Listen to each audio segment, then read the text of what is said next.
So I'm sitting here watching Money in the Bank, and as we know, going into the show, one of the big things for this edition of Money in the Bank was the fact that this was going to feature the first ever women's Money in the Bank ladder match. That's the match that kicks off the show. So things are building up pretty nicely. It's a solid match so far, and despite what the crowd may have told you during the show, nothing worthy of this is awesome chant quite yet, but we're building, and as we're building up that structure, fuckery comes bursting through the wall like the goddamn Kool-Aid Man. We have James Ellsworth get into the ring, knock Becky Lynch off the ladder. He climbs the ladder himself, grabs the briefcase, and drops the briefcase right down to Carmella, who's sitting on the mat below. She catches it after some shenanigans going on. He announces that Carmella has won the Money in the Bank contract. And I'm sitting there like, okay, is this thing gonna restart or something like that? Because I'll be damned if Carmella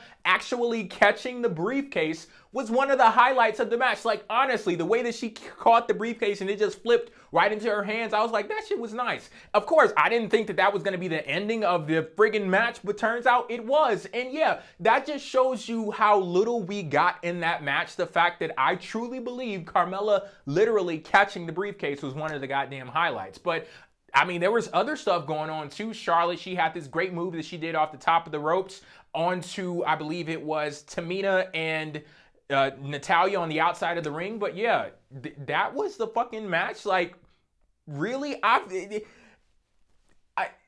WWE, you can't even get out of your own freaking way. All we wanted was a solid match. You didn't have to try to do anything out of the ordinary. If you just put on a solid match with the women in the ring, that would have been enough. But I don't understand how you promote this so heavily as a first ever women's Money in the Bank ladder match, and then you have a man be the deciding factor in the fucking match. It doesn't make any sense to me at all. I'm sitting here hoping that the decision will be reversed or something like that, and we'll get another match later on in the night, because this is so goddamn stupid and incompetent that I do not believe that this is the end. This can't be the end, right? But I mean, shit, if we're going there, let's go ahead and go there talking about stupid and incompetent shit. Real gender parity on the WWE roster. Look, Jinder Mahal is the champion on the male side, so why can't the women have stupid stuff happen to them too? That's equality for you. So is that it? I don't know. I guess we'll see. But I'm recording this right after I watch the match, so I guess we'll see what happens with the rest of the night. Okay, so now we have this match to deal with. The Usos defending their tag titles versus New Day. I'm a big fan of both of these teams. The New Day with their upbeat power of positivity. It's great to see them back in WWE, and I think them having a break, that was very important, because the New Day, they've been consistently entertaining to me for the most part, but you do need a break from their type of style, because if it's on TV on a week-to-week basis, it does run the risk of getting old. So they had their little break. They're back now, and with them in this match, I think that they were some very scrappy baby faces. They played that role very well, and the Usos as the heels, fucking amazing. Just raw, rugged, the ugly attitude of the Usos. I absolutely love that. I also love this gimmick of theirs in the match where they attack the knee of their opponents, and they did that to Kofi throughout the match, and it had an effect, but it didn't play into the ending of the match per se, because the Usos, while they did retain their titles, I guess it was one of those moments where it's like, you know, if it's too hot, get out of the kitchen, or what is, if you can't stand the heat, get out of the kitchen. I guess that's how it goes. And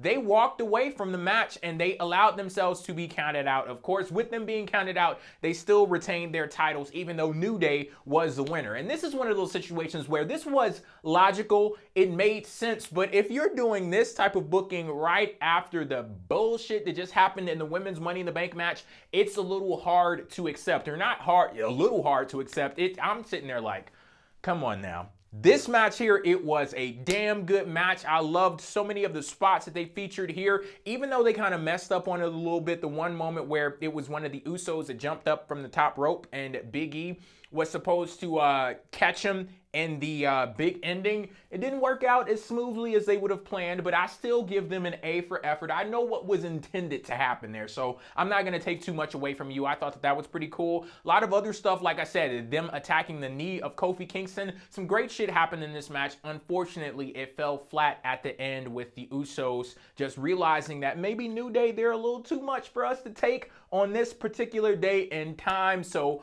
we're going to push this off to the next one, and we move right along to the next one as well.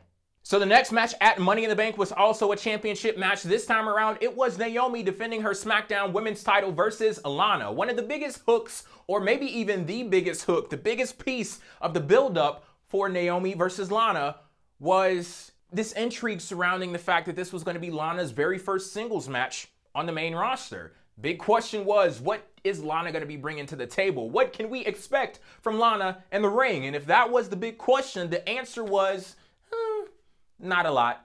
Not that much. I mean, she was good at the snap suplex, and she did that twice. So, I mean, it's no Alicia Fox's Northern Lights suplex. If she had done that twice in one of her matches, that would have really kicked shit up a few notches. But, I mean, you doing that twice is like, okay, it was alright, but not really affecting that much change. And it's weird for me to sit here knowing that that was a big hook for this match. What can we expect from Lana in the ring? And her getting in there and not doing too much. There was nothing that I saw that warranted her being in the position that she was as a #1 contender to the Women's Championship. Her very first singles match being a title match on the main roster. So I didn't really like that at all. And talking about things that I did not like, Carmella, she comes, you know, galloping down to the ring, James Ellsworth in tow, also with the Money in the Bank briefcase, teasing that she's going to cash in. And from that one moment there,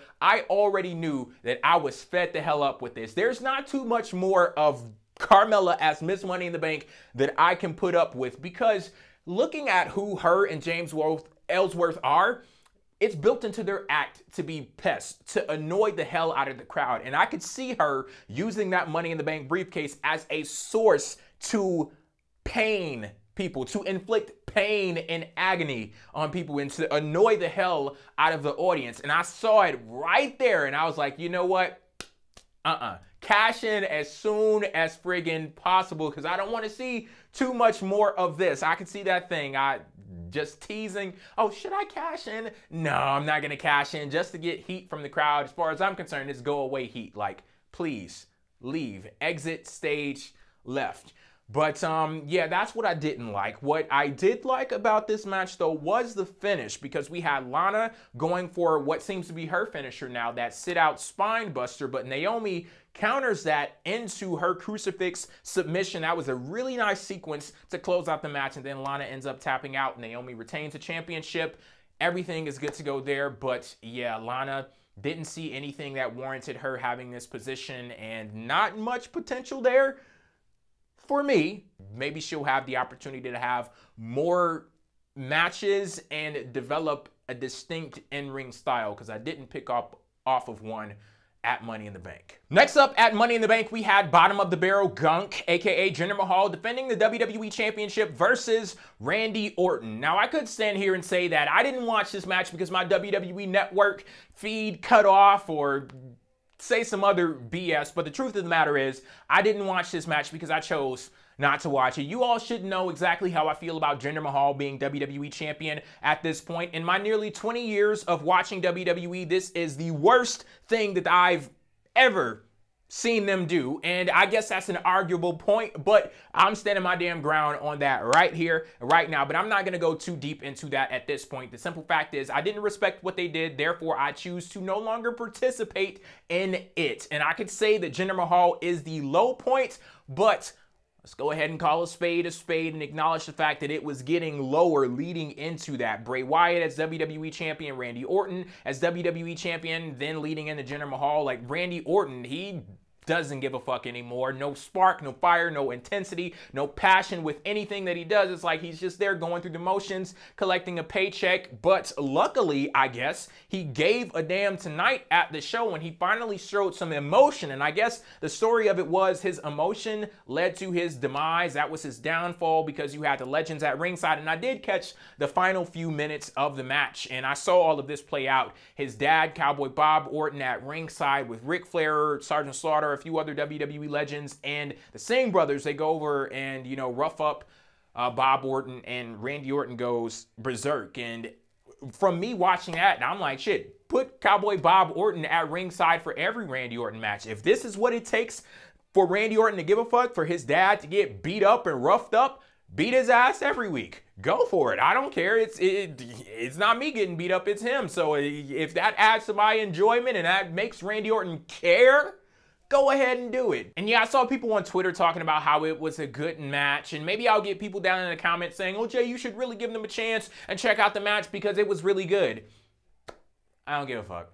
Really, I don't care. I could walk to my goddamn mailbox and trip over a dozen good matches on the way there, and then trip on a dozen more on the way back. We live in an age where there is an abundance of good wrestling matches out there. I need to see you take it to the next level. What else do you got? What else are you bringing to the table as far as character development goes, and structure and continuity and compelling storytelling? That's what I want to see, and they weren't providing that for me, and it was severely lacking to the point where I just washed my hands of it and move on. And you want to know what I'm going to move on to? I'm going to move on to something that actually happened before this match. We got the debut of Mike and Maria Kanellis, or the re-debut of Maria Kanellis in WWE, but she brought her husband along this time around, and it was interesting that he took her last name. So he's known as Mike Kanellis in WWE, formerly known as Mike Bennett, but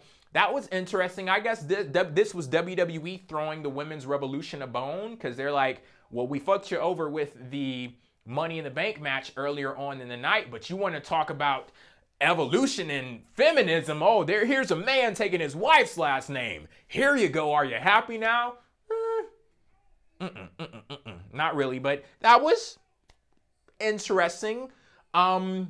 Their whole gimmick, to me, they come out and they're like hearts on the ramp, and they have these little headsets that they're speaking into, no traditional microphones, and the vibe that I got from them was like the vibe of televangelists. You know, those religious folks that are, you know, preaching about the gospel and the word and shit like that on TV? That's the vibe that I got from them, but it's like their religion is the religion of love. And it was weird, but intriguing at the same time. And I don't know what exactly to make of them in this moment, but it was enough for me to go, what's going on with this Mike and Maria Kanellis? So I'll be keeping an eye on them. The penultimate match at Money in the Bank was the team of Breezango versus the Ascension.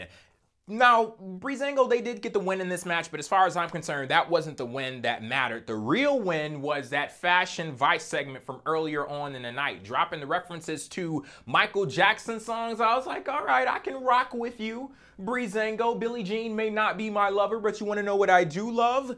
Fashion Files, Fashion Vice, everything that they do outside of the ring, I am so interested in it. But the dilemma that I find myself encountering with the team of Breezango is I am infinitely more interested in what they do outside of the ring than I am in. And I'm wondering, how does WWE bridge that gap? How do they take all of that interest from those vignettes and the crazy stuff that they do outside of the ring and bring it to the matches itself? Because I watched with them and Ascension, and it was like, it was you know, I didn't really get into it, and I didn't have much time to get into it. It was like, what, 4 minutes long? Wham, bam, thank you, ma'am, and the match was over with. So yeah, that's the question going forward. How do they bridge that gap? How do they maintain that zaniness of that team, the humor, but then don't take it as far as you did with the match that they had at the last pay-per-view with the Usos, because that was way too friggin' over the top. Yeah, I guess that's it. They won with the Fashion Vice segment for me. That was the only one that mattered tonight. And the main event of Money in the Bank was the male Money in the Bank ladder match for the contract towards a WWE Championship match. When I tell you that this match was balls to the wall awesome, man, it truly was. One of the early highlights for me was Baron Corbin snatching Dolph Ziggler off the ring apron and hitting him with a deep six. I so love that move. It's just so impactful and intense, and it fit right along with that mold here. That was great stuff there. The match was really good as things started to roll on, where it really kicked into another gear. And I have the specific moment. I have a few written down here, but the specific written down on my iPhone. Yes, I'm that damn good. But yeah, I have a few of the moments here, but where things really kicked into high gear is when Sami Zayn hit Dolph Ziggler with that sunset flip powerbomb from the top of the friggin' ladder, because you go from that moment into Sami Zayn hitting Kevin Owens with a reverse exploder on the ring apron, and then as Sami goes to climb up the ladder, AJ Styles comes out of nowhere with the phenomenal forearm. From that point on, the match was fucking awesome. It was great.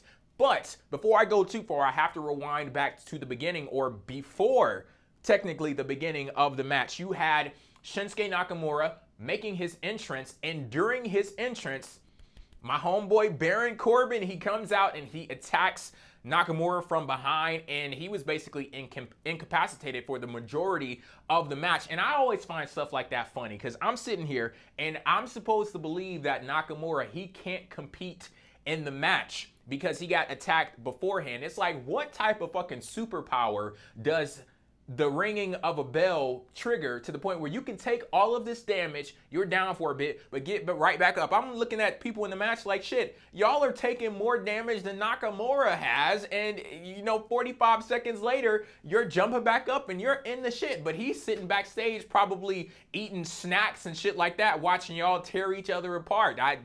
That's what he was doing. I know it was what he was doing, because if you take that exact same attack, just put it after the bell, 45 seconds later, he's right back up and into it. But you know what? We're going to put that off to the side because wrestling, and we're going to go ahead and flow right into Nakamura making his grand entrance into the match. After all of this crazy stuff was going on in the ring, Baron Corbin does away with Dolph Ziggler, tosses him outside of the ring. He starts to climb the ladder.